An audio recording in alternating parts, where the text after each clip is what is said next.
মই জুবিন গাৰ্গে কৈছো একো নাই খেন্তা খাতিৰ কৰা নাই মই ইয়াতেও চিধাই মাক পাইছো অলপ দেৰিকৈ জংকি আহিব ভৱেনে গম পাইছে বাৰু কথাটো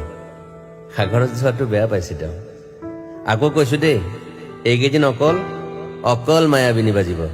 ধুমুহাৰ সতে ইটছ এ ফেণ্টাসি মই আগতেও কৈছো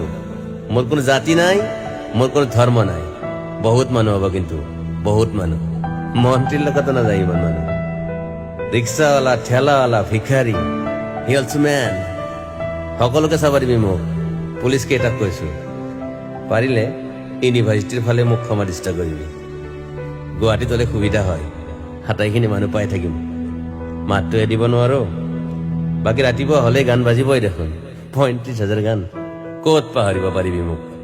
আৰু এটা কথা এই নৰ্থ ইষ্ট ফেষ্টিভেল নাই মইহে নাই কোনে গান গাব তাত গৰিমাক ক'লে হ'ল তাই সাহসী ছোৱালী বুজি পাব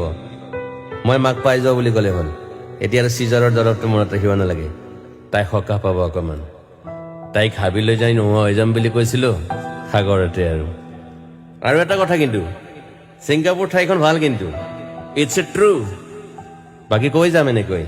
আহি আছে অক্টোবৰত ৰৈ ৰৈ বিনালি